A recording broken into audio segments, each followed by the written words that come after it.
क्योंकि हमारे संविधान में हमें सिखाया है कि सिर्फ हिंदू धर्म सर्वोपरि नहीं है, भारत के समस्त धर्म सर्वोपरि है। हम हिंदू धर्म के नाम पे बेवकूफ नहीं बन रहा है, क्योंकि सरकार अंधभक्त मत होइए, क्योंकि सरकार हिंदू धर्म के नाम पे हमें बेवकूफ बना रही है। मैं तो एक गुजारिश करती हूँ कि हमारे शहीद तिरंगे में लिपट के आते हैं, इन नेताओं को भगवा में लिपट के भेजो, तब इनको औकात पता चलेगी कि ये भगवा समझ के हमें बेवकूफ बना रहे हैं। तो सरकार, हमारे आयोग के अध्यक्ष, हमारे शहर के एसएसपी, वो सब लोग अपनी मनमानी कर रहे हैं, युवाओं को कम आंक रहे हैं। दोस्तों, आज की वीडियो आगे देखने से पहले आप लोगों से रिक्वेस्ट है कि आप लोग इस वीडियो को ज्यादा से ज्यादा जरूर शेयर करें। एंड हमारे चैनल पर आप लोग पहली बार आए हो, ऐसी और वीडियोज देखने के लिए हमारे चैनल को जरूर आप लोग सब्सक्राइब करें। एंड दोस्तों, आज की इस वीडियो में मैं आप लोगों के साथ एक बहन का वीडियो शेयर करने जा रहा हूं, जो कि एक हिंदू बहन है। उसने किस प्रकार से जो मसीह लोगों के ऊपर जो विरोध करने वाले लोग हैं, जो धर्मांतरण के नाम पर मसीह लोगों को सताते हैं, जिनका ये आरोप होता है कि ये यहाँ पर जो मिशनरी लोग हैं वो धर्मांतरण करते हैं, लोगों को पैसा प्रलोभन देकर इस तरीके से हिंदुओं को आप ब्रेन वॉश करते हैं, उनका धर्मांतरण करते हैं।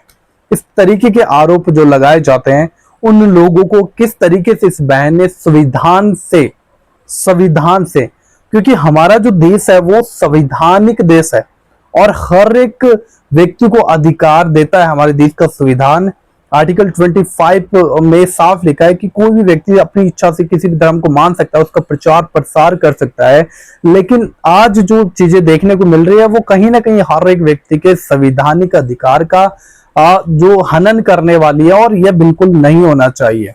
तो इस बातों के ऊपर उस बहन ने किस प्रकार से जवाब दिया, सच में देखने वाली बात है। तो जरूर इस वीडियो को पूरा देखकर जाइएगा। इस क्लिप को पहले मैं आप लोगों के सामने प्ले करता हूं, पहले देखिए, फिर आगे हम लोग बात करेंगे। गांव में भगवा घुसने ही ना दिया जाए, इनको बोले झंडा हमारे हाथ में दो और भगवा अपने हाथ में वापस लेके आओ, क्योंकि हमारे संविधान में हमें सिखाया है कि सिर्फ हिंदू धर्म सर्वोपरि नहीं है, भारत के समस्त धर्म सर्वोपरि है। हम हिंदू धर्म के नाम पे बेवकूफ नहीं बन रहा है, क्योंकि सरकार अंधभक्त मत होइए, क्योंकि सरकार हिंदू धर्म के नाम पे हमें बेवकूफ बना रही है। मैं तो एक गुजारिश करती हूँ कि हमारे शहीद तिरंगे में लिपट के आते हैं, इन नेताओं को भगवा में लिपट के भेजो, तब इनको औकात पता चलेगी कि ये भगवा समझ के हमें बेवकूफ बना रहे हैं। तो सरकार, हमारे आयोग के अध्यक्ष, हमारे शहर के एसएसपी, वो सब लोग अपनी मनमानी कर रहे हैं, युवाओं को कम आंक रहे हैं। जिस दिन युवाओं ने अगर नेपाल जैसी हालत कर दी ना, और उत्तराखंड में मौसम खराब रहा, तो इन्हें ले निकले तो हेलीकॉप्टर भी नहीं आएंगे सर, ये तो यही मरेंगे फिर। जैसे बांग्लादेश में, नेपाल में ये हुआ ना, उनको हेलीकॉप्टर के द्वारा उठाया गया नेताओं को। यहाँ पे तुम दुआ करेंगे उस दिन उत्तराखंड का मौसम इतना खराब रहे कि जिंदा जलाया जाएगा।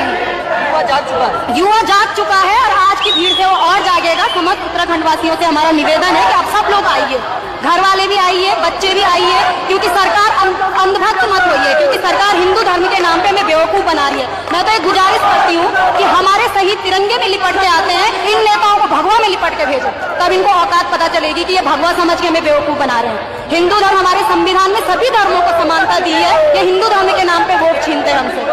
सबसे ज्यादा जरूरत है युवाओं को जागरूक होने की। तो मेरा उन्हीं से निवेदन है कि आया दिन वीडियो देखते रहिए। कल हमारी उत्तराखंड सरकार ने इतनी घिनौनी हरकत की है हरिद्वार से बच्चों को लाके, लेकिन मैं तो ये कहती हूँ कि सीएम धामी, आपने दिमाग तो चलाया, पर थोड़ी सी चूक हो गई। बच्चों को लाए तो कॉलेज की ड्रेस में लाए।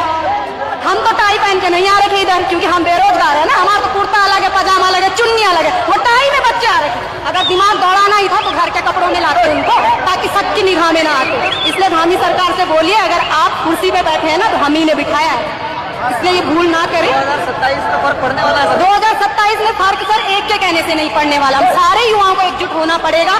गांव में भगवा घुसने ही ना दिया जाए, इनको बोले झंडा हमारे हाथ में दो और भगवा अपने हाथ में वापस लेके आओ, क्योंकि हमारे संविधान में हमें सिखाया है कि सिर्फ हिंदू धर्म सर्वोपरि नहीं है, भारत के समस्त धर्म सर्वोपरि है। हम हिंदू धर्म के नाम पे बेवकूफ नहीं बने। दोस्तों, आप लोगों ने इस वीडियो को देखा और इस वीडियो को देखने के बाद में आप लोग क्या समझ पाए हैं मैं नहीं जानता, लेकिन दोस्तों, जब हमारे देश को देखा जाए तो हमारा जो देश है वो धर्मनिरपेक्ष देश है, और हमारे देश में एक नहीं अलग अलग प्रकार के धर्म रहते हैं।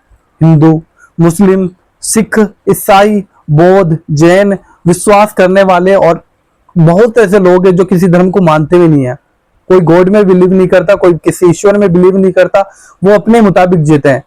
तो जो हमारा धर्म है, जो हमारे जो संविधान है, वो हर एक धर्म के लिए सपोर्टिव है। हर एक धर्म को आजादी देता है कि उसमें कोई भी अपने धर्म का प्रचार प्रसार कर सकता है, उसमें आस्था रखता है तो वो उसको अपनी जो पूजा पद्धति है उसको पूरी तरीके से लागू कर सकता है। और ये किसी एक धर्म के लिए नहीं है, ये सबके लिए है। क्योंकि संविधान में आर्टिकल 25 के अंदर साफ लिखा है, अगर कोई व्यक्ति अपनी इच्छा से धर्म को बदलना चाहे, अगर उसे किसी धर्म में और उस धर्म में उसे सेटिस्फेक्शन नहीं है, और अगर उसे किसी दूसरे धर्म की बात अच्छी लगी, उसे लगा कि हाँ भाई मैं उस धर्म में जाना चाहता हूं, तो संविधान उसे साफ सुथरा उसे अधिकार देता है कि वो अपनी इच्छा से जा सकता है। और उसके लिए क्या है, एक प्रक्रिया रखी गई है, जिस प्रक्रिया को फॉलो करने के लिए उस व्यक्ति को करने के बाद में उस व्यक्ति को दूसरे धर्म में भेज दिया जाता है। लेकिन दोस्तों, जो मसीह लोगों के ऊपर जो आरोप लगाए जाते हैं धर्मांतरण को लेकर, कि जो मसीह लोग हैं वो पैसा देते हैं, प्रलोभन देते हैं और लालच देकर लोगों का धर्म परिवर्तन करते हैं। दोस्तों, ऐसा बिल्कुल नहीं है। और अगर ऐसा होता है तो क्यों कोई इस बात को प्रूफ नहीं करके दिखाता, क्यों कोई इस बात को साबित नहीं करके दिखाता कि ये लोग हैं जो इस तरीके से लोगों को पैसा दे रहे हैं, प्रलोभन दे रहे हैं और ये लेने वाले हैं, क्यों नहीं करते? क्योंकि दोस्तों, ये सच्चाई नहीं है। यहां पर लोग अपनी इच्छा से यीशु के पास आते हैं अपने मन के मुताबिक, क्योंकि हर एक व्यक्ति का अधिकार है भाई।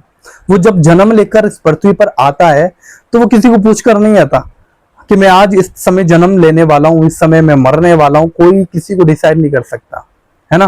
तो वो एक इंसान का खुद का सेल्फ ओपिनियन है उसका कि वो क्या करेगा, कैसे रहेगा। हाँ, अगर देश के कानून का, देश के संविधान का विरोध करे या फिर संविधान को, कानून को ना माने, तो ऐसे लोगों के लिए जरूर कानून व्यवस्था है और उनको सजा भी होनी चाहिए। बट लोगों को ये बात समझ में नहीं आती कि मसीह लोगों के ऊपर आरोप लगाते हैं, पैसा देते हैं, प्रलोभन देते हैं, लालच देते हैं। कैसे किसी का पैसा देकर धर्म परिवर्तन किया जाता है? ये सोचने वाली बात है दोस्तों, क्योंकि ऐसा हो नहीं सकता। अगर कोई ऐसा कर रहा है लालच में आकर, या फिर कोई करवा रहा है, तो ये भी गलत है। बट लोग अपनी इच्छा से यीशु के पास आते हैं और यीशु को अपना उद्धारकर्ता मानते हैं। कोई यीशु को जीवन देता है, कोई यीशु में विश्वास करता है। सबकी अलग अलग बात है दोस्तों। एंड दोस्तों, इतना ही इस वीडियो में कहना चाहूंगा। और इस बहन ने कितनी खूबसूरती से इन बातों को समझाया कि जो हमारे देश का संविधान है वो किसी एक के लिए नहीं, सबके लिए एक समान है और सबको उसके अधिकार मिलने चाहिए। तो आज की इस वीडियो में इतना ही। हम मिलते हैं किसी और वीडियो में। चैनल पे जरूर पहली बार आए हो तो सब्सक्राइब करके जाइएगा।